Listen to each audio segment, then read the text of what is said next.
Perfect. Okay, thank you everybody for being on time. So today we have a really important topic. We're going to be understanding and teaching real estate investing to your database. And I have a guest speaker who is a renowned speaker on the topic. His name is Dion Begg. He's from Butler Mortgage. Dion is a multi-award-winning mortgage professional. He has over 15 years experience in property and finance and is ranked in the top 75 mortgage professionals in Canada with a personal funding volume of $61 million last year. He formerly worked as a financial advisor, assisting people with wealth creation through property.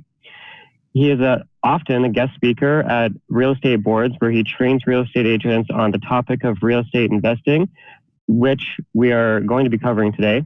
Dion was born in Fiji, grew up in Australia, somehow managed to find his way up in Canada. He worked for a Fortune 500 company in Japan and speaks Japanese, which is awesome. I didn't know that. And he met his Canadian wife while on holidays in Thailand. He owns property in Canada, the US, and Australia, and is on a mission to show people the right property portfolio can be accelerated path to true wealth. And most importantly, he is a proud father of 2 young daughters. Dion, thanks for joining us today. Yeah, thanks very much, Dan, for having me.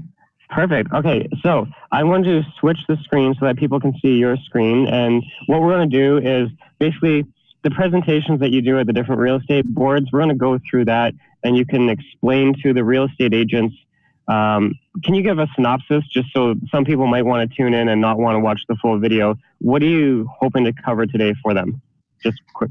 Yeah, sure. So what I believe is that every real estate agent within their existing database have people who like them and trust them, but believe that they don't need their services as a realtor. And that's because they plan on living in their home for the next 5 or 10 years. So they're not looking to buy or sell. I've actually built my career talking to that segment of your database, which is basically largely ignored by most realtors. And we basically talk to those clients about accessing equity in their homes to buy more real estate.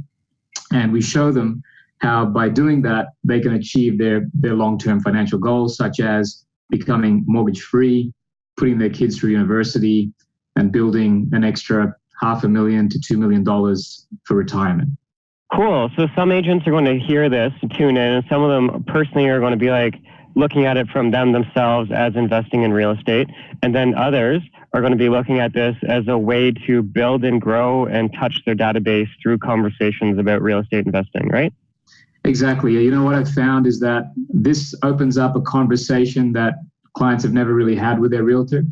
And it also repositions their realtor as not somebody just used for transactions, but somebody that they can turn to for some kind of financial help as well. Perfect. Okay, so can you go ahead and share your computer screen? Yep, sure. 1 second.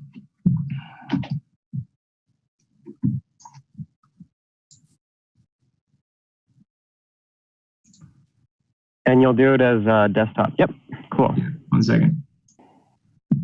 So anybody who's on the live call, as you have questions, go ahead and chat them, and I'll be monitoring that. And I'll just interrupt periodically if there are questions. If not, it's getting recorded for everybody to rewatch later. And we're going to include your contact information in case somebody has something specific that they want to reach out to you for, okay? Yeah, sounds great. Cool. Yeah, so Dan, I call this topic alchemy in your real estate business. And as I sort of referred to earlier, I really think that we're sitting on a gold mine, and a lot of us just aren't tapping into it. Alchemy, you know, through its sort of medieval context, was the idea of turning lead into gold. In terms of business, I think it's quite simply this: it's the process of increasing and improving that which already exists. And when it comes to real estate, it's just digging down into your database and having conversations that you haven't otherwise had with your clients. I say to anybody who's listening to this, who's a realtor, whether or not this applies to you or this information applies to you depends on how you see yourself in this little story that I'm about to tell. So the story goes that these 2 salespeople are sent by the president of their company to go to a new country to determine whether or not there exists a market for their product. And their product happens to be shoes. So in the morning, they split up and they say, we'll meet up for dinner and share their research with each other. So what becomes very apparent in their day is that nobody in this country wears shoes. And so they meet up for dinner, and the first salesperson says, well, nobody here wears shoes. And the second guy says, hell yeah, nobody here wears shoes. So hopefully most of you are in the second category, because by being in the second category, you're going to be able to tap into a whole world of transactions that weren't otherwise there. Even if they're like, man, I like what we're going to be talking about, but I don't know if I could explain that and call people and educate them over the phone. What if you just use this video? Because I want to be giving everybody a copy of this video. You could just touch your database and then forward them this video and let the video explain. Yeah, I'd be very happy to do that. So that'll be available after the presentation. Cool. Okay. Now, just keep in mind too, this video, it talks about this is geared towards realtors, so it'll mention your real estate commissions and things like that. So just be aware of that when sharing it with your clients. Yep. But yeah, a little bit of background. So Dan mentioned that I was born in Fiji. Everybody knows Fiji because we have the most expensive water in the world. Everybody knows of Fiji, but not many people know where it is. It's this little dot over here, just to the east of Australia. And when I was 5, my family moved from Fiji to Australia. So I pretty much grew up in Australia. And in Australia, I graduated with a degree in international business. And with that, I also minored in the Japanese language. And I went and worked and lived in Japan for about 4 years. I was working for Canon cameras, which most people would know. And while I was there, I met some people that you and I would sort of refer to as entrepreneurs and investors. And they encouraged me to start looking into real estate. So while I was living and working in Japan, I bought my first investment property back in Australia. And when I returned to Australia, I came back having saved around $20,000 cash. But the house that I purchased over the same period of time had increased by $80,000. And so I said to myself, well, this probably warrants a little bit of further investigation, because if I worked so hard for 4 years and only had 20 grand to show for it, maybe there was another way for me to approach this and in terms of making wealth. So as much as my mother would have loved for me to go straight back into the career path, I actually chose to explore the world of real estate a little bit and got super interested and actually got my diploma as a financial advisor. So interestingly, when I was studying that book on financial advice that new advisors get, what really perplexed me was that there was no page dedicated to the idea of wealth creation through direct property ownership. The textbook covered all the standard stuff, stocks, bonds, mutual funds, life insurance, but it didn't refer to real estate. And I found that super strange because that's where I had made my money. And that's where I looked around in my world, everybody who I knew had made most of their money in real estate. So what I came to learn, having studied, the course, is that a financial advisor really is a salesperson, and they're licensed only to sell a set number of registered products. But real estate's really not one of them. So for the realtors who understand real estate and real estate investment, in my opinion, if financial salespeople can be called financial advisors, then I think a good real estate agent could also be called a real estate advisor. And I work with a lot of a lot of realtors who do label themselves as real estate advisors. Something to remind your clients of as well is that, when they're sitting with their financial advisors, those advisors are really only licensed in those specific areas.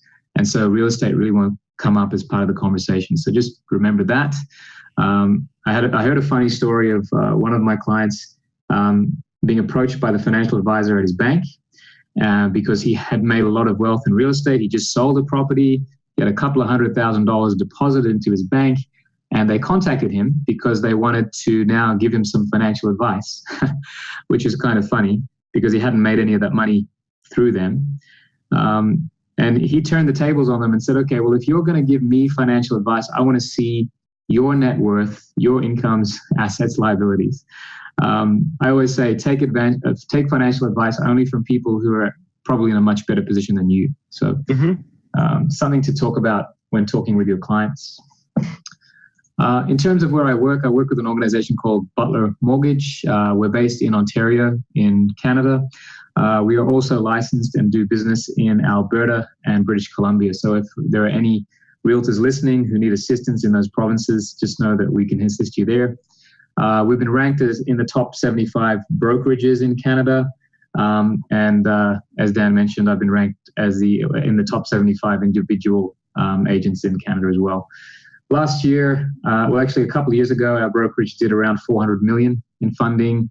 Last year we did over 600, 2 years ago it was over 600. And last year we crossed over $850 million in mortgage volume. And a lot of that success is really due to the fact that we choose, where possible, to work with investors. And what we find is when an investor buys one property and that property works out, within the following 2 to 3 years, they will likely buy another 2 or 3 properties. So a transaction to a realtor, say their first investment property purchase being this year, it's reasonable to think that in the following 2 to 3 years, we'll probably do somewhere around $1 million plus of transaction with that one individual. So for the realtors listening to this, just keep that in mind, in that a little bit of energy expended now could result in more money in the years to come. When I first got into real estate, I started focusing on investors, and a lot of the agents kind of poo-pooed it. They're like, man, they have no loyalty. And I'm like, that's perfect. They have no loyalty. So as long as I follow up, I'll be the one winning the business. And then the other thing, I was like, for every one investor in my database, that's 2 houses, the one they live in and the one that they bought to rent out. Exactly. So investors are an awesome resource. Yeah, I found that. And also in terms of that question of loyalty, when you end up helping a person make money, they become extremely loyal and want to do more work and more business with you. So this is what we're going to cover today. We're going to talk about the investment options for your clients, why real estate may be better than the alternatives, and how this knowledge can help your clients and grow your business. Investment property ownership, I know it can help your clients pay off their home in 10 years, put their kids through university, and build extra wealth for retirement. And again, in my opinion, much faster than traditional financial planning. This is what most traditional financial planning is in terms of, if you lined up 100 Canadians, about 40 or 50 of them will say that their retirement plan is to win the lottery. And it's kind of funny, but it's also kind of sad because those people really don't have a plan. And if they don't take action, most of them are going to be kind of living on government assistance. So, it's funny, but very true. Yeah. So we're talking about financial stuff today, but I want to be clear, and I have to put forward my disclaimer. This is not advice. These are my opinions, and everybody knows opinions are like armpits. Everybody has them. Most of them stink. So I'm stealing that. Take it. But yeah, these are my opinions today. Okay, let's start with the safest way. Well, Dan, when you were a little boy, what did your parents tell you to do with your money? Oh, well, I guess the answer that you want to hear is save it. Yeah. I don't know what they actually told me. Okay. Well, yeah, that's what most people's parents tell them. So put them in a savings or some kind of guaranteed investment account. Now, I know that the audience maybe can't respond here, but I usually ask what people think a savings account returns them. Dan, do you have any idea? It's like 2% a year. Yeah, 2% would be fairly generous. It's anywhere from sort of 0.5% to 2%. So for the simplicity of numbers, let's just make it 1%. Okay. So what that means is $10,000 deposited today becomes $10,100 12 months from now. So I think we can all see that we can't really get too excited by that idea, right? Now, here's where things get even more interesting. That $100 that you make, it's termed as gross profit, or income, and it's taxed as if you earned it at your job. So if you're in the sort of middle ground of the tax rate, you're probably being taxed at around 30%, which means you're actually netting $70. And, your net return is 0.7%, which is, really sad. Yeah. But it gets sadder. And here's why. See, that 0.7% positive return is fighting a thing called inflation. So, the cost of goods every year is going up. So what that means is by saving, we're actually going backwards to the tune of around 2.3% per year. And I mean, I'm not telling people not to save, but I'm just saying, I'm highlighting that saving by itself is really not going to get people anywhere. That $10,000, it's going to be worth $9,770 worth of buying power a year from now. So the challenge with this type of investment is that obviously it's got a yield, it has an income, but it has zero growth, meaning that it can give you an interest rate return or a yield, but the asset itself doesn't grow in value. So what I learned in my time as a financial planner is that when we're looking to buy things to invest in, we should look to control assets that both produce income and grow in value. Is real estate fits that category. Right? And the other thing too that we should consider is we should look to expand and control more than what we have now. So, while we could potentially go and invest $100,000, if that $100,000 could be leveraged to $500,000 into the right asset that both produces income and grows in value, then that probably is something that we should give some due consideration to. Now, if the guys watching today leave with nothing else, I really hope that they leave with an understanding of this slide. And this slide explains how banks make lending decisions and how banks rate risk in the various investment classes that we have. So it used to be the case, back when I was a planner, that we had clients come into our office and they would have $100,000 available. So that $100,000 might be in the form of cash, but in most cases, it was in the form of the equity in the home that they lived in. And when they came to us, we explained to them that there's really three main areas in the world where you can invest that money. That is to buy a business, buy some shares, or buy some property. You guys might be thinking of some other things, some registered accounts, but anything that you might be thinking of right now is really just a derivative of one of these things. So I want you to imagine that you tomorrow walked into your bank with $100,000 cash, and you threw it on your bank manager's table, and you said to them, okay, Mr. Bank Manager, here's my $100,000. I'd like to go and buy a business for investment purposes. Dan, do you have any idea, or have you ever tried to do that? Actually go to a bank and borrow money to buy a business? No, I haven't. Everything I've done has been from the ground up, where I try not to leverage like that. Okay. But not that there's anything wrong, but I haven't. Yeah. But I can tell you that if you did, the answer from most bank managers about, you wanting to buy your own business would be, that's good for you, but most businesses fail within the first 5 years, and then many others fail within the first 10. So business loans are not very easy to come by at a bank. And in most cases, they're looking to try and securitize it against some other assets, property or whatever else may be. But just based on your $100,000, in most instances, banks are unlikely to lend you anything. But for the case of this particular demonstration today, let's just say that they're being generous and they're willing to go and match your 100 with another 100. And what that means is you'd be able to go off and buy a business for $200,000. Okay. Now remember, here we're trying to buy a business that's going to be sort of a passive investment. And the challenge with a $200,000 business is that it's not really a business where you can hand the keys over to a 20-year-old and say, okay, go run my business while I go off and do my job at work. Most of them, it's like you're buying a job. Exactly. You are at 200 grand, you bought yourself a job, and it's not a 9 to 5. It's a 9 to 9 plus weekends, probably. So while that is an option, most people don't go down that path for, the risk aspect, as well as the fact that they already have a job and they really aren't looking to buy another one. So that's option one, business. So let's say we go to the same bank manager and say, okay, look, that's great. Thanks for that option. Let's talk about shares now. So, sorry. If I give you $100,000, how much will your bank lend me to go and invest in the stock market? In fact, get your number one financial planner and bring her in the room now. I'll give her my money.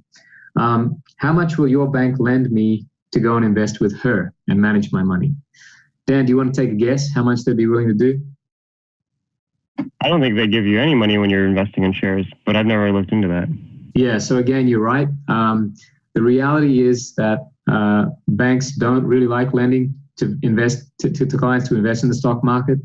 There are some exceptions. People with high net worth fall into a different kind of investor class. But for the regular person on the street, most banks aren't willing to give you $1 to go and invest in the stock market or even in mutual funds. But let's again. Wait. What about Bitcoin? Won't they give you money to buy? If you can find somebody to do that, Dan, take the money. That's what I'd say. So yeah, in terms of shares, let's just say that they were willing to give you $100,000. So that would mean that you could go off and start a $200,000 stock portfolio. Again, I think that's very unlikely, but let's say they did that. Okay, I guess, is that fairly straightforward so far, Dan? Makes sense? Mm-hmm. Yep. Okay. So then the next question is, we go to the bank manager and say, okay, thanks for options 1 and 2. Let's explore option 3. I'd like to buy a property. I don't know where it is. It might be in this province. It might be in another province. It could be a house, could be a condominium, could be a townhouse. But I'd like to buy a property. How much will you lend me to go off and buy an investment property? And I think all of us who here in the world of real estate know that a bank will generally lend you 80% of the value of the property you're buying. So that means that they'll lend you $400,000, and that means you can go off and buy a property worth $500,000. Now, at this point, and I often do these presentations directly to realtors' clients. At this point, I like to ask them the question, what does it tell you when your bank is maybe willing to lend you only $100,000 to go and invest in the stock market versus $400,000 to invest in the property market? Now, I'm not a rocket scientist, but what it tells me is that the banks perceive property to be safer than shares, and they perceive it to be safer by a factor of 4 times safer, or shares are 4 times riskier. Does that make sense? Yeah? That's a cool way of explaining it, yeah. Yeah. And again, see, here's the thing. It's not me saying it. It's the numbers. The way that the banks allocate their money is really how they, demonstrate to the world how they perceive risk. And yet your clients all day, every day, once they have some money saved up and some money to invest, go into their bank and are told to put their money over here. So at this point, I really like clients to really think about this and maybe get a little bit angry, because they've been fed their entire life to do this when the bank, with the bank's money, does this. Okay? Mm-hmm. So that, that in itself is a pretty eye-opening moment for most people. And it's all good and well to know that, but let's put that in a context that, people really care about. Let's say that your goal or your client's goal is to make $100,000 over a 5-year period. Okay? So if we wanted to do that in a business, we would need a 50% return, right, over a 5-year period. In the stock market, we would need the same, a 50% return. Or put another way, every year we would need a 10%, 10%, 10%, 10%, 10% return. So that's 10% 5 years in a row. And whenever I ask people who in the room has got that, I very rarely see a hand, because 10% in the stock market is fairly unachievable for most people. Mm-hmm.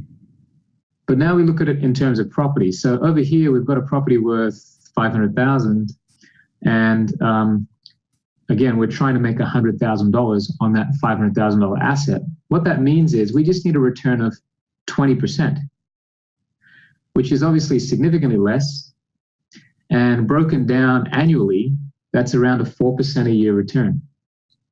So again, ask your clients, what's more realistic, 10% a year or 4% a year?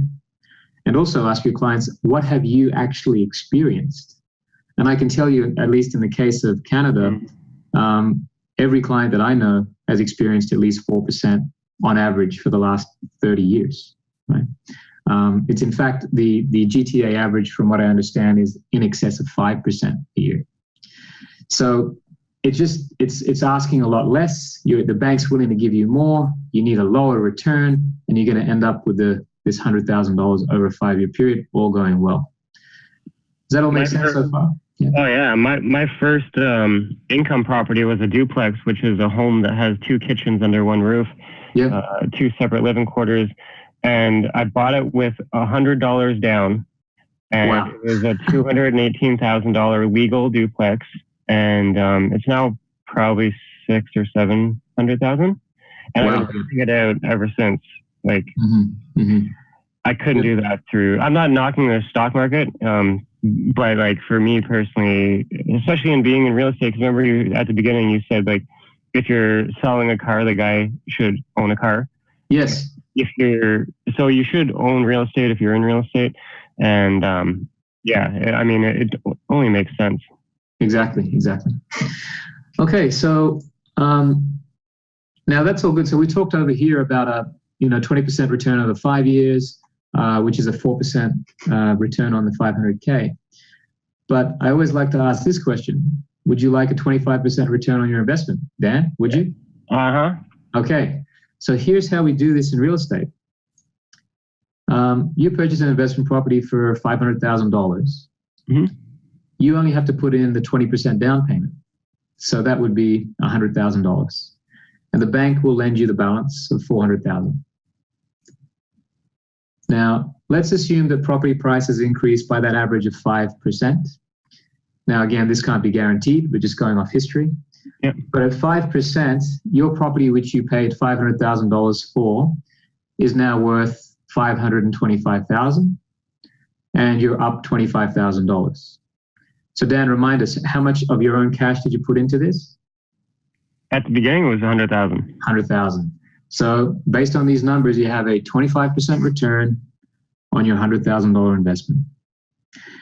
Now, I find that when property... And you're not counting the cash flow of the income, right? No, we haven't got to that yet. There's cash flow and then there's principal pay down. But so it's going to be higher than 25. And as realtors, I think we all, as people, professionals in the real estate industry, we need to really understand these numbers, because I can tell you your clients don't understand this as well as they should. And if you can be the one to explain this to them, they're going to see you in a totally different light. Okay. Here's what most people see. Most investors see the 500 grand and they see the 25 grand and they go, oh, well, I made 5%. They forget that they only put $100,000 into that investment. Right? You got to ask them, if they didn't put this $100,000 into this property, where would that money otherwise have been for the last 12 months? That bank making them 1% or whatever. 1% in the bank, maybe 5 or 7% in the stock market. Minus 30%. Well, yeah, exactly. And if you pay some tax on that. But this 100 grand in the stock market, I'd say even a high return of say 15%, which is kind of extraordinary. But even if you got a 15% return in your stock portfolio, you're not going to come close to the 25% return on the property. Okay, so I think that's a really powerful number for people to remember. Now, when we're owning this property and it is a rental, and you pointed out, Dan, in many cases that rental income will be greater than our monthly expenses. And so we might end up with some positive cash flow, right? But even if we don't, and I can tell you that positive cash flow in some of the major centers in Canada, and I'm sure in the US too, positive cash flow is becoming tighter. Even if you don't hope or factor in positive cash flow, what you can factor in is that you will be paying your mortgage down over that same 12-month period. And you'll be paying it down to the tune of about $10,000 during that time. So we could effectively add that $10,000 to your net worth in addition to the $25,000. So the total return, if we sum it all up, is around 35%. in the 1 year. So again, 35% is an amazing number.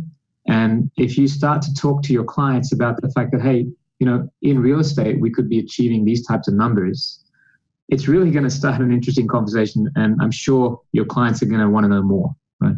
Mm-hmm. Okay. So, hey, yeah, to put it on people's radar, not that there's a right or wrong answer to this. Like me personally, I really like duplexes that have 2 units because my risk is spread out. And I really like having 2 and 2 or 3 and 2, where it's 3 bedrooms in one unit, 2 in the other. Yes. Like I see a lot of people buying really big houses. They don't cash flow as easily as like a 3-bedroom townhouse. Yeah, you're right. In that, if you pay an extra $200,000 for a property, which costs you, say, $800 an extra mortgage, it doesn't automatically mean you're going to be able to rent the property for $800 more. Right. So do you have, what's your kind of, if you were to be picking a property, what type of property do you like? Yeah, so Dan, I own several properties, most of which are in the same sort of formula as you. So, 2 beds downstairs, 3 beds upstairs in a sort of a 1960s style bungalow. I also own a 4-plex type property. And any time you can get multiple incomes from one property is always a good thing. Mm-hmm. Yep. Now, some of you also might work in markets where there's condominium high-rise. I can tell you that for the most part, I've personally stayed away from them, but in recent years, I've seen the rental income on these just jump dramatically. So depending on the location and the price point, and you've always got to run your numbers, if the rental income can exceed the monthly cost of ownership, that is always ideal. But I know that there's realtors listening to this who work in areas where the cash flow won't be there. And I'm going to address that point in a moment, because even without cash flow, for the right client in the right market, property still makes sense. Cool. Okay, yeah. When you get there, I got something for the cash flow. Okay, great. We've given you on this previous slide, we gave you these great numbers, and these numbers are going to be exciting for people. But the next thing out of their mouth will be, well, what about the risks, right? Because now I'm borrowing a lot of money. I'm borrowing $400,000. This is something I learned in my time as a financial planner. Risk is not equal to the amount of debt that I owe, okay? Risk is a function of 3 main factors. They are the demand for the asset that I own, the personal control that I have over that asset, and the exit strategies available to me if I want to dump that asset and move on to something else, okay? So let's look at that in the context of, say, the stock market. Let's say, Dan, 3 years ago, you owned blue chip stock in the world's #1 vehicle manufacturer, okay? Mm-hmm. You would probably be pretty comfortable with that, pretty happy with that. But let's just say in this imaginary world that vehicle manufacturer was found to be lying on their emissions testing, and they were caught. And as you probably know, this is not a fictional story, this is true. This happened to the world's largest vehicle manufacturer, Volkswagen, a couple of years ago. Mm-hmm. So what happened to the demand for the stock when that information became available? It dropped. It tanked. I think they lost somewhere around $20 billion of company value across the world stock exchange. And in terms of control, Dan, what kind of control would you have had over the price of that stock? As the individual, zero. Zero, exactly. And in terms of exit strategies, what options would be available to you? I'm not clear on that. I don't know. I'm not sure if you can will stuff like that. I don't know. I don't deal with that. So for most people, it'll either be sell it at a loss or hold on to it and hope that, you can gift it to your great grandkids and maybe make some money, right? Right. So there really aren't many exit strategies in that regard. So now let's talk about it in the context of demand. Regardless of where you live, within the city that you live, you can probably do some research and figure out where people are moving because of government spending on infrastructure and corporations spending on distribution centers and offices, where government's building universities, roads, learning institutions. All of that stuff is widely available, regardless of where you live. Every realtor is able to access that, right? So let's assume that we can find an area of demand. Very simply, in real estate, demand is driven by population, and population is driven by jobs. Where jobs are, people are, and where people are, housing is needed. Does that all make sense? Mm-hmm. So if you all do your just basic fundamental research on that stuff, let's say we now go and buy a property in an area of demand, and it's not just historical demand, but where demand will be in the future. Okay, you've got to look at that. Let's say we bought an ugly house in an area of demand.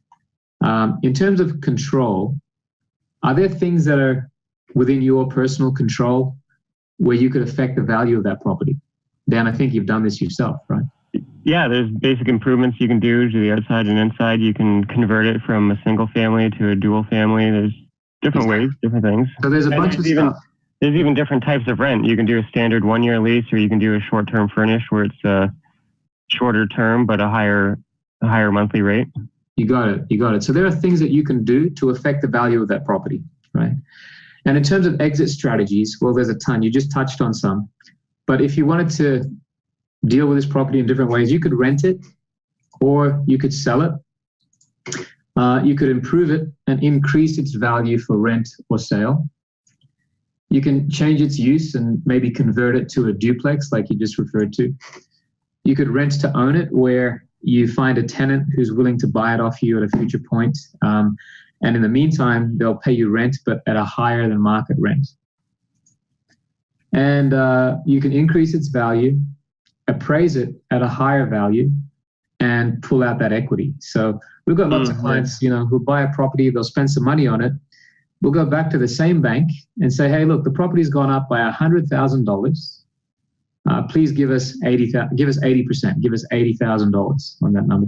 And our clients will pull out their initial investment and then go off and do another property. So these are, just a few of the exit strategies available in real estate. And they're simple.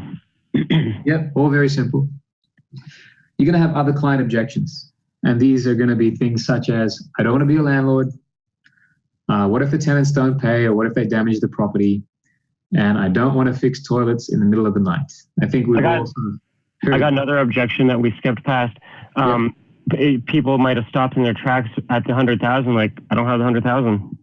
Okay. Yep. So that's another one done. I totally get that. And I'll address that a little bit later in terms of how we access that money. But I can tell you that, out of the several hundred people that I've helped purchase investment property, almost none of them had $100,000 cash in the bank.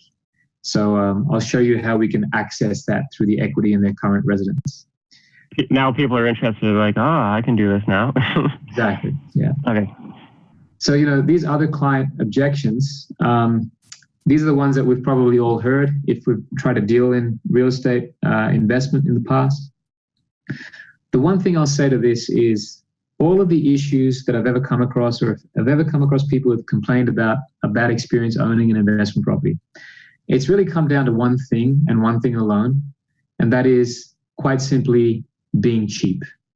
And what I mean by that is they don't fix issues in time or on time, or they're not outsourcing their problems to somebody else, right? So I can tell you, Dan, I own property in Canada, the United States, and in Australia. And that's all possible only because I have property managers to manage those properties. So for any clients who are going to be sort of a newbie investor, I would say that you need to make a property manager almost a non-negotiable. See, clients are happy to walk their money into their bank, hand it over to the bank financial advisor, and quite often there's a management fee on those funds of maybe 1 or 2%, right? And the interesting thing is when you hand your money over to a financial advisor, they make that 2% whether or not they make you money. So they just make it on the amount of money that they have under management. With a property manager, they only make money when they have done their job, when they have found a tenant and they've kept that tenant in there and the tenant has been paying on time. So if a person is going to buy an investment property and they are new to this idea, I strongly recommend you partner with a property management company. I have connections in that world all across Canada. So if anybody listening needs those connections, please let me know. But if you're in the United States, I'm sure that within your region, there are going to be professional property managers who can help you and really need to become part of your team. In the same way that you have lawyers and mortgage brokers as part of your team, you'll need to start dealing with property managers. Okay. And you need a good cleaner. If you rent it out half dirty, you're not going to get it back you're going to get it like way worse. Yeah, and that's a good point, in that the quality of the tenant that you attract is determined by the quality of the property that you're presenting. So if it's going to cost you a little bit more to change out some carpet, but by doing that, you're going to get a better tenant, better profile tenant, I would strongly recommend you spend the money early and save it later on. Or avoid carpet altogether and put laminate. Yeah, you can do that too. Okay, so earlier we talked a little bit about cash flow, principal pay down. What I've seen in terms of how people make real wealth in real estate is not really through, say, $100 a month cash flow. They make it through this thing called the compound effect. And we're all familiar with it, but I'm just going to put this sort of demonstration up for everybody to see. Let's say that your client goes off and buys a property for $350,000. Okay. And let's assume that the property price in the area grows at 5%. And that means that property, which started with a value of $350,000, has increased by $17,500. And so that property at the end of year number one is worth $367,500. Okay. I'd like to just focus on this number for a second, $17,500. This translates to a monthly increase of around $1,400 a month. Okay. So your client's taken, and by the way, to buy this property for $350,000, they don't need to have $350,000. They need to have just the 20% down, which is $70,000. And that $70,000, again, it doesn't have to be cash in the bank. It's most likely, like most of my clients, it's going to be in the equity in the house that they already live in. So imagine your client's invested $70,000 and it's given them $17,000 in that period, $1,400 a month. So if you look at their alternatives, investing in a bank, investing in the stock market, and you ask yourself, seriously, is there a chance that they could make $1,400 a month by investing with their financial planner, their 70 grand? I think we all know that there's not a chance. So keep that in mind. So now here's a cool thing. We start year number two with this $367,500, the value we ended year one with. If it grows at the same 5%, then the dollar increase is greater because we started with this higher number, hence the compound effect. And it goes on and on. So at the end of 5 years, as it progresses, the yearly dollar increase is compounded, and we end up with an end value of $446,000. We started with a value of $350,000. So it means that the difference between the purchase price and the new value is $96,000. And during the same time, the mortgage has been paid down because you're collecting rent and you're using that rent to pay down your mortgage. Mortgage is paid down $36,000. So the effect on your net worth over a 5-year period is that you're up around $132,000.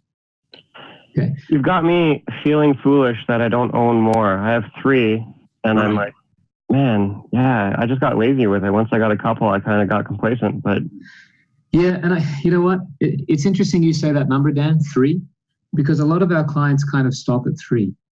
And I don't think it's because, well, and a lot of them have the capacity to buy more. Yeah. 3, and imagine this, say in Ontario now, at 3, they've now built a real estate portfolio worth somewhere between $1 and $1.5 million. This is outside of the house they live in. They've got an additional $1.5 million, right? And statistically, $1.5 million worth of property. Are you familiar, Dan, with the rule of 72? No. Okay, so this will be one, and it's not in my presentation, but anybody listening might want to write this down. If you take the number 72 and you divide it by your expected return. And in this case, let's say it's 5%. You take 72 divided by 5, it's going to give you a number. That number is 14.4 in this example. And that number 14.4 is the number of years it takes for the asset's value to double. So if you got $1 million today at 5% growth, that property will be worth $2 million in just over 14 years. Do you follow that? Yep. So if a client builds a portfolio of around $1 million to $1.5 million, I know in 14 or 15 years that portfolio is going to be worth around $3 million, right? And also during that 15-year period, mortgages paid down, whereas it was all debt at the start. They probably paid it down and now have a mortgage of only $1 million on a property portfolio of $3 million. Right. And when most people do the math, they go, you know what? $2 million 15 years from now, that's enough. We don't have to try any harder. $2 million is enough to pad my retirement or help me with my kids' education because that's when they're going to need it. Oh, you just touched on something. In real estate, we don't have retirement. Oh, yeah. Buying in real estate is like one of the few options for an agent to actually have a retirement plan is actually buy and own. You got it. You know, I mean, the very first time I was asked to present this type of information was to a room full of real estate agents about how they should be buying their own product. Because ultimately, none of us have these pension plans, or unless you've gone out and done it, you know, the 401ks in the US or retirement savings plans in Canada. And we're really solely responsible for building stuff for ourselves, right? So, so back to this slide quickly. We see this $132,000 number. I know it's, some people might seem like a large number, but I think it's extremely reasonable. Now, let's talk about cash flow. Let's say that your client bought a property and it didn't have any cash flow. Let's go even worse than that. Let's say it had negative cash flow by say $500 a month. I'm not saying you should buy that, but I just want to demonstrate how powerful this ownership is, even with negative cash flow. $500 negative cash flow per month translates to $6,000 a year in negative cash flow. Over 5 years, that would be $30,000 in lost cash or lost cash, right? Mm-hmm. That means that this number at the bottom here, instead of being 132,000, it would just be 102,000. So the question then is, would your clients still be okay? And of course, the answer is yes. Even with negative cash flow, as long as we're buying an asset that's appreciating over time, even with negative cash flow, we're still going to be good. I like the way you broke it down. Yeah. Yeah. And the other thing is, a lot of your clients who are regular corporate type workers, every month right now, they might be contributing $500 a month to their retirement plan or their children's education fund or some kind of mutual fund. So let's just say that that's what they're doing. So over the next 5 years, they'll contribute 30 grand into those types of vehicles, right? Even if those vehicles grew at, say, 10% a year or return 10% a year total, it means that maybe they've made $9,000 or $10,000 over that 5-year period, versus the 102,000 that they could have made in real estate. So when you get those objections, or if you're selling in a market where cash flow is very tight, you really need to remember those numbers. Okay. Mm-hmm. Okay. So hopefully we can all see that how we arrived at that 132,000. The cool thing is, as we follow this on for the years that we own it, the numbers get better. So after 10 years, that same property, if we had kept it, would be worth around close to 300,000 to us. After 20 years, we'd be at 770. And after 30 years, 1.5 million. And remember, we're investing only $70,000 here, which is the 20% down on a $350,000 property. Right. Now, let's say that after 5 years, you sold that property. Okay. What would happen is you'd get back your $70,000 and you get back $132,000. Now, I have to factor in, there will be selling commission and there will be some capital gains tax to pay. Yeah, and some general maintenance and stuff. Et cetera, yeah. But just for the simplicity of my numbers today, I just want to demonstrate that if you got back your 70 plus the 132, then you've got an annualized return there of 38% every year for the 5 years that you owned it, or 190% over that 5-year period. That's a good college fund. You have a baby, buy a home, and 10 years later, when they turn 18, you've got pretty much good to go. You got it. And that's actually going to be part of the scripts that I'm going to be covering with you today. Cool. Wow. Yeah. So that's the 5-year number. If they kept it for 10 years, then the annual return is 43% a year. It's these numbers are mind-blowing, but they're realistic. Okay, 55% a year. So the longer you hold it, the longer the compound effect has time to come into play. And this number is crazy, 72% per year return. Can you imagine sitting down with your financial planner, Dan, and your financial planner saying, look, if you give me 70 grand, I think I can make you 72% a year on that money for the next 30 years. every year for the next 30 years. I'd see him on American Greed 5 years later. So these numbers are tremendous, but again, this is just a reflection of history. You know, when I started doing these presentations, Dan, I said, okay, how am I going to get people to believe that a property worth 350, 30 years from now is going to be worth 1.5 million? So what I did was I went to these properties that were worth 350, and I went back 30 years, and I went and looked on the MLS to see what they were selling for. And they're all selling for around $70,000 to $80,000. So $70,000 became 350, and that's about 4 times, quadrupling over that time. And this 350 to this 1.5 is, again, it's around 4 times. So we're just projecting history. Huh. Yeah. Okay. This is how I see property ownership. It's like you plant a seed, you give it some love, it grows in value, and then these apples are the income. It gives you some income. And if you're like most of our clients, you won't stop at 1. You'll generally build up to that portfolio of 3. And then some superstars will get to say 10, right? Let's just say that you got to this position and you held these properties for 20 years. So if you recall on that last page, that 20-year number was 770,000. Now, I want to point out that these properties, that's their net position, meaning that there's still debt on the property. For simplicity, let's say that the property is worth 870 and they've got a mortgage of 100. Okay, but so it means that you've got 770 grand worth of net value, and let's say the property rents for $4,000 a month. Now, I did mention that there might still be a mortgage on this property, so some of that $4,000 will be going to service the mortgage, pay your property tax, and that type of thing. Let's just call that, say, $1,000. So you're still ahead. If you're collecting $4,000, we're talking 20 years from today. I know that $4,000 is not achievable on a house today, but I think in 20 years from now it would be. If you were lucky enough to get into this position, then this would be your position, say 20 years from now. You'd have $7.7 million worth of net worth, and you'd have $40,000 a month income. And I actually know many of my clients are kind of on track, maybe not to this extent, but they're on track to earn numbers like this. And that's how they retire with what I call true wealth. Right?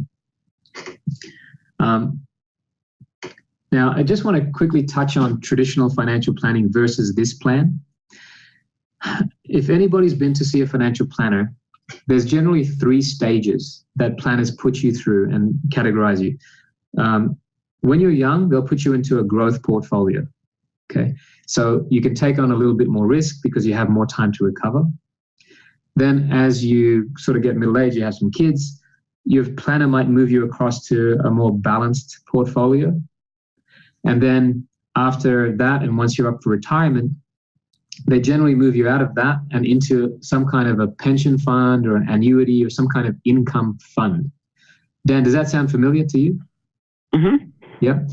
So the problem with that is that at the time in your life when you need growth or when you need growth assets, they're taking them away from you. Okay. And the growth assets, in my opinion, are what is going to keep you safe in retirement. And I'll show you why. See this slide here. Imagine that you had built yourself this type of portfolio.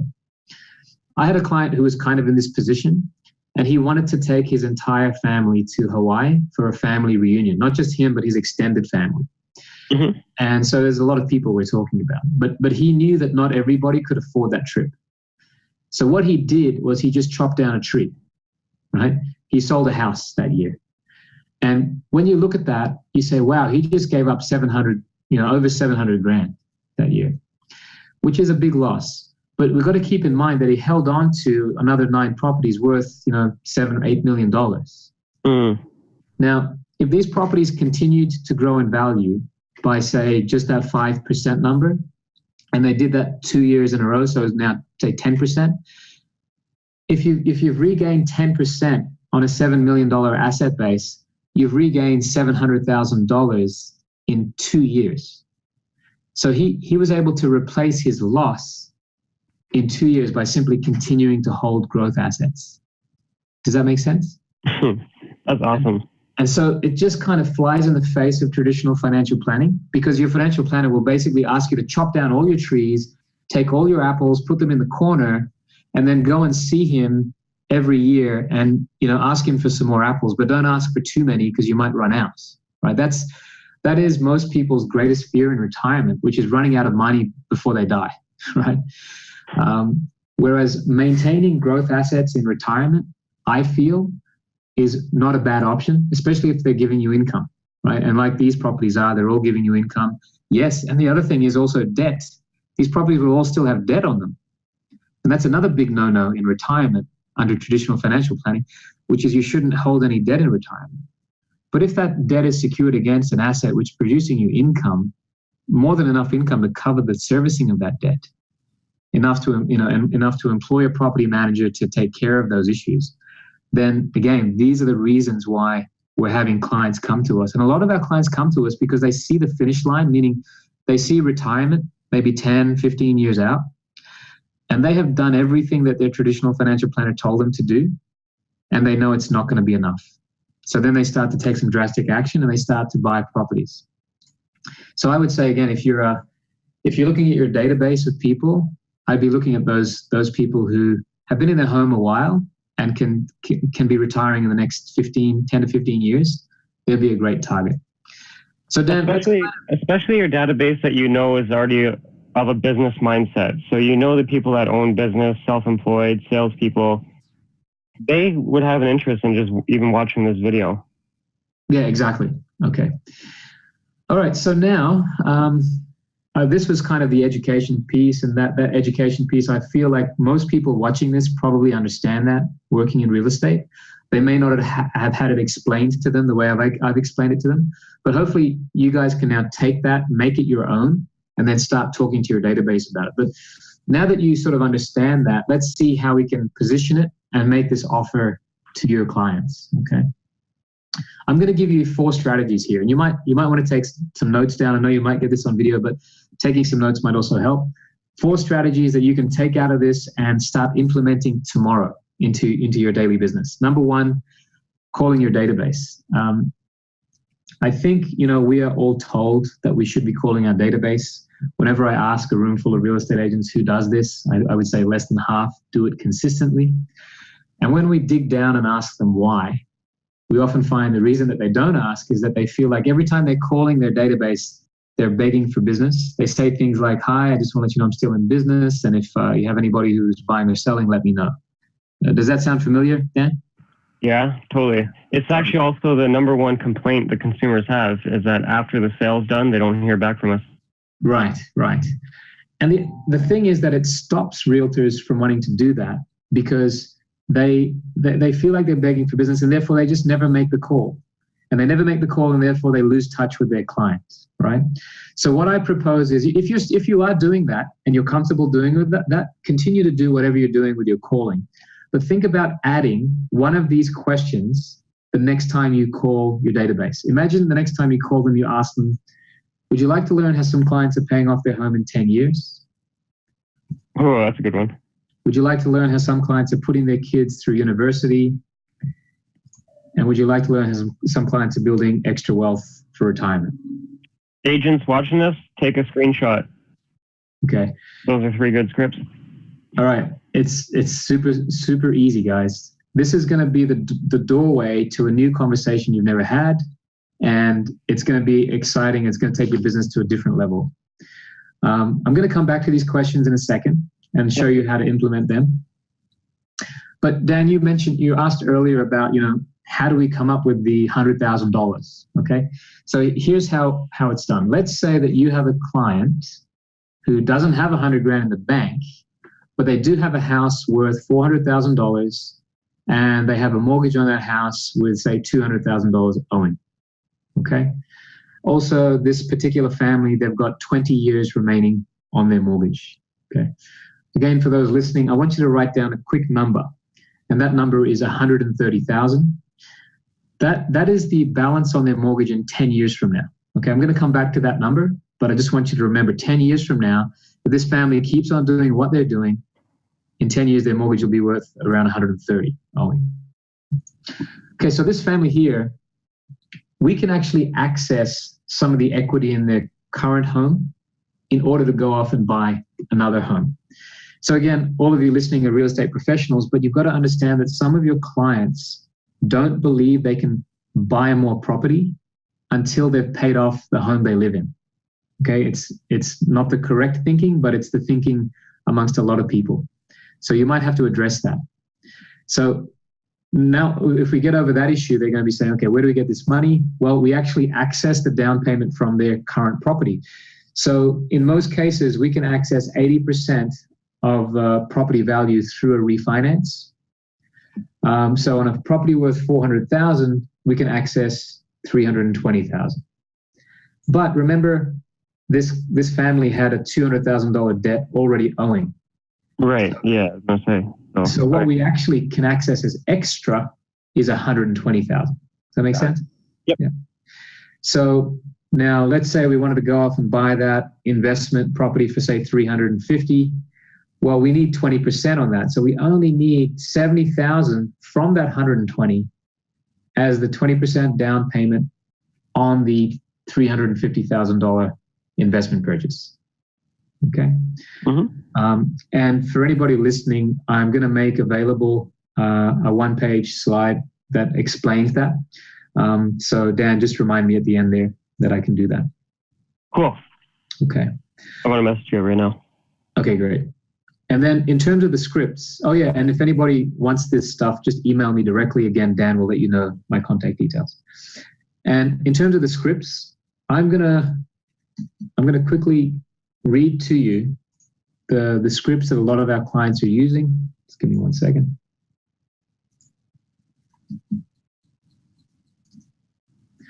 Okay, remember, we're going to ask them 3 questions. The first question was, would you like to learn how some clients are paying off their home in 10 years or in half the time? Okay. So, you know what? Let me jump forward here. Okay. If they had gone and purchased that investment property and held it for 10 years and then sold it, this would be the proceeds of that sale. Do you remember we sort of covered that a couple of slides ago? Mm-hmm. Now, let's assume that there's going to be real estate commission and some capital gains tax payable, right? They're still going to clear around $200,000 in 10 years. You'll see that? Now, remember earlier, Dan, I asked you to remember a number. In 10 years, in 10 years, if they just kept on doing what they were doing on their mortgage, what would the balance be? And that number was 100. That number you said was 130. 130 grand. So in 10 years, your clients have a mortgage on their own house for 130 grand. They could go and sell their investment property, clear 200 net, and use that to pay off their principal residence. You'll see that? Mm-hmm. So when people say, how do I pay off my mortgage in 10 years? My answer is almost always buy another property. And it's counterintuitive because I'm telling people to go into debt, but they're going into debt with a plan to become totally debt-free in 10 years from now. And you suggest people pay off their home that they live in before the income property because of write-offs? Yeah, that would be correct. I mean, in this example here, we're actually selling the investment property. But if a person has the choice to reduce debt on the home they live in or on the rental property, at least in Canada, it makes sense to pay off that principal residence. I know the taxation rules are different in the US. Okay, so guys, that's how we show people how to pay off their house in 10 years. It's kind of simple, but I can tell you this would have almost never been presented to your clients as an option. Okay, so let's say you wanted to call your client and talk about this option, right? I'm going to give you a quick example of how that conversation might go. You might call your client named John, and you'll say, hey, John, I know you purchased your home about 5 years ago. I guess like most people, you took a 25-year mortgage. That being the case, you're on track to pay off your home 10 years from now. What would it mean to you if you're able to pay off your home in 10 years? Right? That's a very powerful question for most people. Mm-hmm. Okay. If they have kids, I want you to ask them this. I know your kids are 3 and 5 years old today. Right now, you're on track to pay off your home when they're going to be 23 and 25. What would it mean to you and your family if you were able to pay off your house when they were 13 and 15 years old? That's a super powerful question, right? You can then start talking about education choices, travel, the freedom for them to do retirement planning. So as you can probably see, this is going to be a huge question for your database. Okay. The next question was around your education savings for your children. So in Canada, we have our registered education savings plans. I'm sure in the United States, they have something similar. I'll explain the RESPs here in Canada as I understand them. Back when we had our first child, my wife and I met with a RESP provider, and this is what they explained. We were able to contribute $200 a month into this savings plan, which equated to $48,000 over 20 years. Now here, the government matches you to a maximum of $7,200. So you'd have about $55,000 invested. Okay. And based on their kind of predicted annual returns, the $55,000 invested over 20 years would mean that you could give your child about $100,000 at the completion of the plan. Okay. And that's a great thing. I mean, to give something to your children for education is obviously better than nothing. Mm-hmm. But we were faced with a choice. For 20 years, we could do that, or for 20 years, we could focus on this, right? Which is the 20-year number in real estate. Which is a way better number. There was one question, and I don't think it was a question, it's more of just a statement. It says some people are at their max just paying off the mortgage they already have. So meaning they wouldn't be able to pull out equity. Yeah, no, that's a good point. And the one thing I'll say to that is real estate ownership and real estate investment ownership, it is not for everybody. It is not a right, it's a privilege. And so we have to make sure that we're choosing the clients who can make this work. The other thing that they need to know is if they're borrowing more money and they're already kind of maxed, we want to make sure that whatever they're buying is going to cover the mortgage on the new property plus the increased debt load on the principal residence. So it really comes back down to what you buy. And because we don't know personally our database who would be struggling and who wouldn't be struggling, it's still worth having the conversation with everybody, even if nothing else, just to reconnect with them because they haven't heard your voice. Most definitely. If people are out there thinking, who should I call? You should be calling the people that you believe have the greatest equity in their homes and also have stabilized income. So these are generally people who have been in their homes for a very long time. And I want to be clear, these are not people that you have to have sold their home to. Okay, somebody else could have sold them the home, but you need to be the one to be explaining this to them.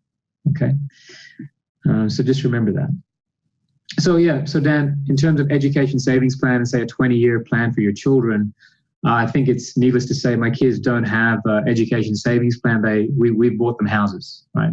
And we know that when the time is right, we're going to be able to give them, several $100,000 more than most people just by making that choice. I just want to state too, we're 10 minutes past. We're going to keep going. It's getting recorded. I know some people have to go early. So while you guys hang up, just send off an email to me. If it's to me or Dion, I'll make sure he gets the question for you, and we'll reconnect with people. But I just want to say thank you for everybody who's sticking with us, and all the people that had to leave now because we're past. No Thanks worries. for being. Yeah, we're going to be wrapped up in about 5 or 6 minutes. Oh, okay. Yeah, and the last thing here was, the last question was, would you like to learn how some clients are adding an additional, say, $500,000 for their retirement? Okay, so the conversation there would go something like this.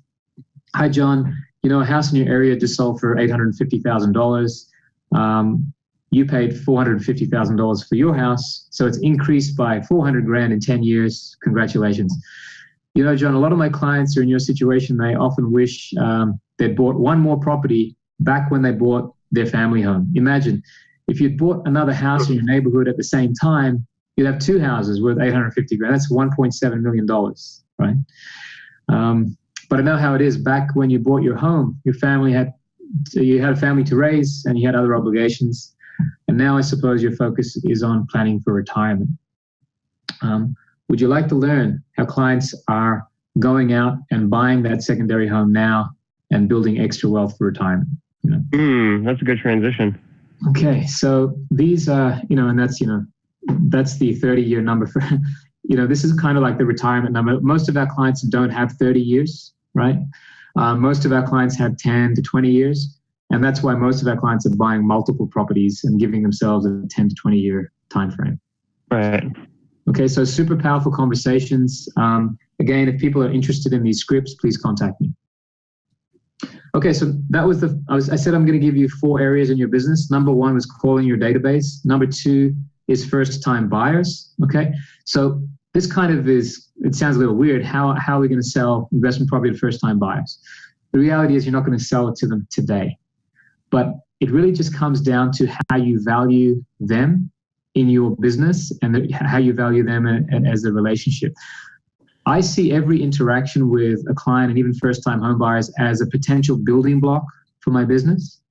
I can tell you when I started in this business, I used to get these blocks and I used to just kind of throw them in the corner and I didn't give them much value. And then, when business slowed down, I used to go and pick up these blocks and try and build something with them, right? But later on, I discovered that if I treat these building blocks with some kind of value that they deserve, like treat them like gold. That's cool. Then over time, I believe I could build something valuable. And, you could just line them up and stack them in a wall. But what I chose to do with that is like build something significant with my business, which is just, this is what I know. When my business is going well, everything else in my life seems to be doing pretty good. It's like my kids cry a little less. I get nagged a little less from my partner. When stuff is going good in my business, things are good. But when things are going bad, all my kids are yelling louder than ever. The car breaks down. It's all the bad stuff piles up. So I know that looking after my database and looking after my clients are going to be worthwhile. The way I do this, Dan, is for every first-time buyer who buys, I have this conversation with them that in 5 years from now, you're going to have some equity in your home, and I'm going to show you how we're going to take that equity and we're going to go buy you an investment property and start planning to pay off your house in the next 10 years as opposed to the next 20 or 30, right? That's a good that's a good drip plan or touch program for any agent to pre-position that with your clients and then like build out that follow-up system so that you actually do what you say you want to do. You got it. Just imagine, your client bought a house for $500,000 and every year you call them, even if it's once a year, and you say, hey, remember we talked about, buying more property, building more wealth, etc. Well, the house you bought for $500,000 is now worth $550,000, and you'll do your MLS searches beforehand, so you'll be informed, and you'll be slowly reminding them of your initial conversation. Even if they don't buy an investment property, more likely, quite often they might be wanting to sell their current home to buy another home. But again, it's just another great reason to contact them and another great conversation to have with them. Okay. Current transactions. Oh, actually, you know what? Before I move on real quick, Dan, the best, if you're wondering if you've got a really large database and you're wondering who should I contact in my database now, I would say the people who you sold houses to 4 years ago. And the reason for that is this year they're going to have to do their mortgage. Okay. Because the 5-year mark is when people are renewing their mortgages, refinancing, and all of that. Yeah. If you can be there at that time and have this conversation, then you can be involved in the refinancing process and be guiding them as to what they can do with their money. Okay. So, and for those of you who've been in business longer, the people you sold to 9 years ago. So 4 years ago and 9 years ago, they're the easiest people to contact, but please contact everybody. There's really no reason to exclude anybody. Yeah. Okay. The third part of your business that you can apply this is in current transactions. So let's say that you're in the situation where you're going to sell this house for your client, and they're going to upsize to a larger property. So the value of this house, they'll sell it for 600. Let's say they've got a mortgage on it for 300. So they've got equity of 300 available. Again, just putting commissions aside for a second. Let's say they'll clear 300. Now, what most people will do in that situation is they'll take that 300. They'll go buy this larger house. Let's say this larger house worth 800,000.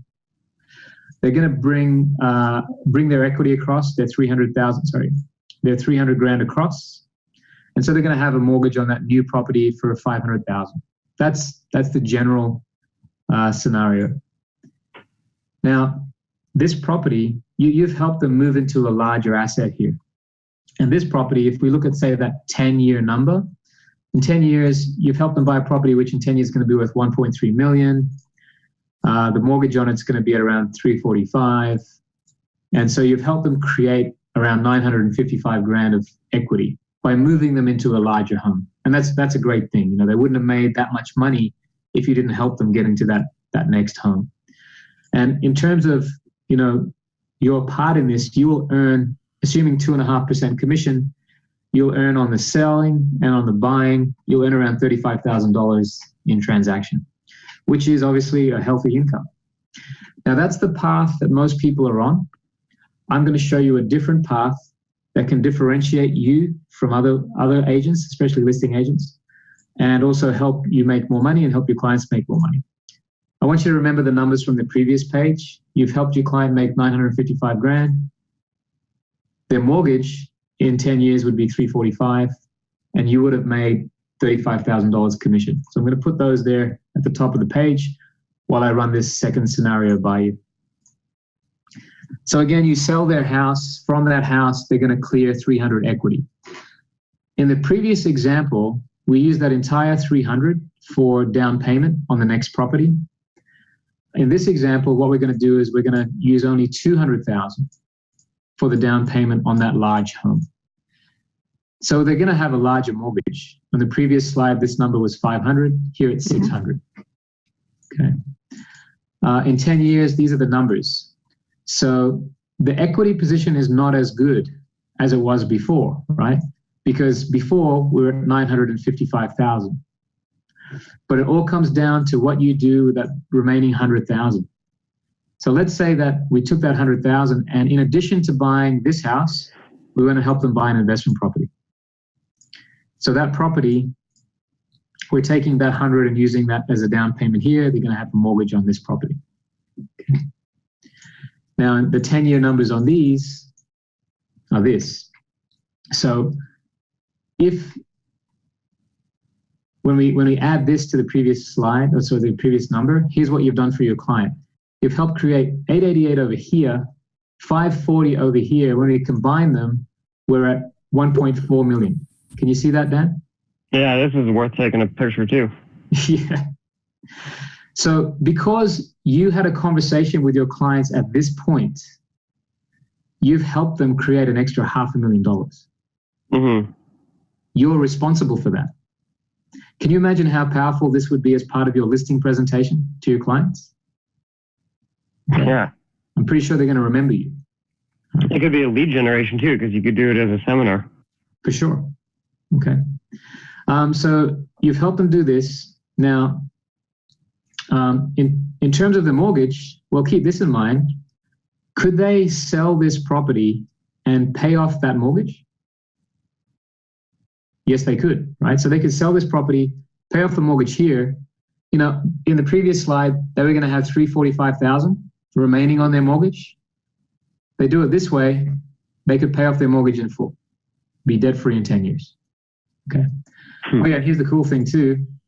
Because you've helped them buy 2 properties here, so instead of 2 transactions, there's 3 transactions. You've just gone and made an extra $12,500 commission. So, previously your commission was 35 grand, now to be up to 47,500. Yeah, these are all demonstration numbers too. It'll be different across the board, but yeah. Yeah, these are based on 2.5%, right? Yeah. And then let's say that they do go and sell this property in the future, 10 years from now, and they sell it for that $800,000 number. Well, then I think you might be collecting another 20 grand in selling commission at that point. So again, you've planted the seed to create more business for yourself at a future point. Is that cool? I like the long-term strategy. Yeah. I mean, most people are in business. Anybody who's in real estate, for the most part, are thinking they're going to be here another 5, 10, 15 years. Yes, most definitely. So, I mean, I know I'm going to be around for another 20 years at least. The way I'm going, I enjoy what I do. And so I'm all about planting seeds, which we can, reap the benefits of in the future. So I think for anybody who's listing houses at the moment, really seriously consider, how can you help your clients do this? Help them make money and get more transactions in the process. Right. Okay, and then the last thing I want to mention is I've obviously developed these seminars. I've been doing these types of seminars now for over 5 years. I go to various real estate offices. Those real estate offices will then market to their database. There might be one agent who knows they can get 30 people in a room, or they might get the entire brokerage, everybody to bring 10 people, and we might have a couple of 100 people in the room. And we will then go and explain everything that I've explained to you in a sort of a much more consumer-friendly format. I take things a bit slower. And this whole purpose of these seminars is to educate them to the point where they feel comfortable to convert that understanding into action. So cool. I have some ideas for you after the webinar. Yeah. Remind me, I want to talk to you about that because I can get you some business. Okay, fantastic. But yeah, this is what I do on a monthly basis. I'll be speaking at anywhere from 4 to 6 brokerages on these topics. We generally hold it at either the brokerage itself or a hotel, or even if you want to go on a budget, we can go to a local community center. They only cost a couple $100. And we get up there and we explain these numbers. Now, everybody that you get into the room, you likely would have had one of those scripted conversations with. And you'll say, okay, would you like to learn how to pay off your mortgage in 10 years? They'll be in the room because they want to know how. They are there because they've said, I'm putting my hand up and I want to know. Now, I just did a presentation for a local Century 21 agent. She had she was only in business 5 years. She contacted her database, marketed, and by the way, I do have a detailed marketing plan, Dan, around this. So if a brokerage wants to host this, I tell them what to say. I've got the contents for the email, how to contact their database via email, text message, phone. It's all there. So anybody wants that, let me know. And with technology, you can do it across Canada and the US because you could do it as a webinar instead of in person. Yeah, I'll be happy to do that as well. Yeah. But just to use this sort of as a snapshot, she had 43 people in the room. A lot of them were couples. So we had probably 25, what we would say, selling opportunities in the room. Yeah. And at the end of that session, we had 16 people hand in detailed information saying that we would like to do this. Here's our equity position. We want to go off and buy investment property. Oh, man.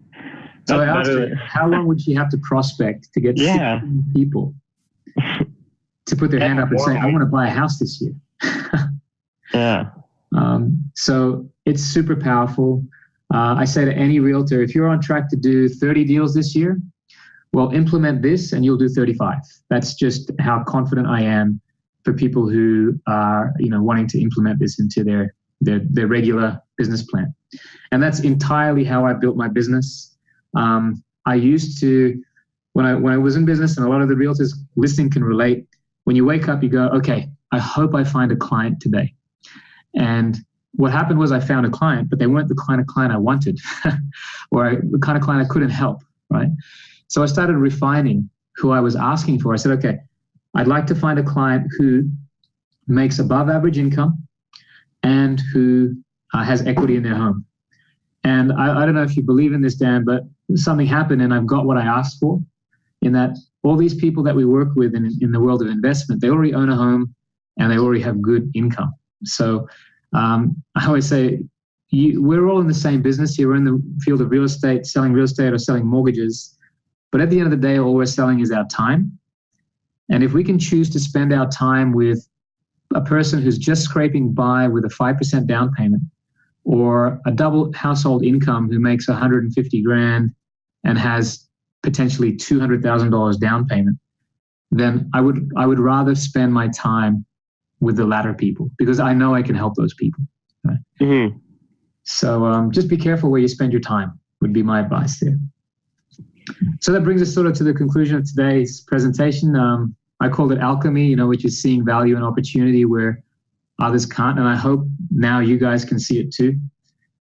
We talked about shares, business, and property, and why property is what the bank banks on. And now you can take this info and teach your clients how to pay off their home, pay for their kids' education, and build wealth for retirement. And then there's 4 areas of business you can immediately apply this: database calls, first-time buyers, the current transactions, and your seminars. I like how you have a marketing plan already typed up. So I'm definitely going to, when I post this, even when it's on YouTube or wherever else, I'm going to include your phone number so that people can call you directly to get this marketing plan.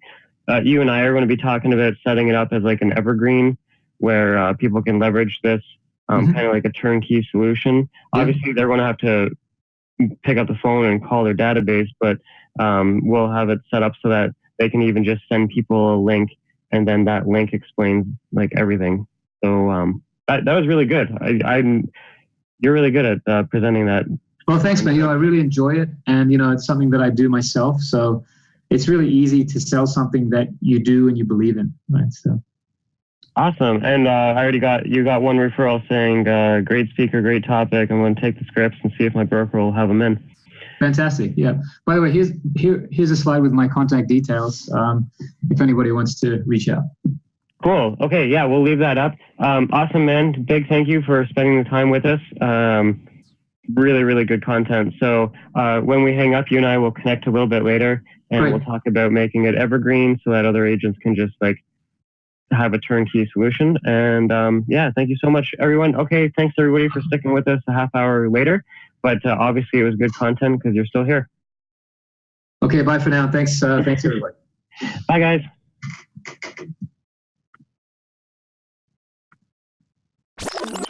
Hey, if you want to close more real estate transactions, get more buyer leads, and get more seller leads, click this button right here. It'll take you to our real estate group coaching page. Also, if you like this video and want more, you can subscribe by pressing this, or you can check out some of my past videos here. Enjoy!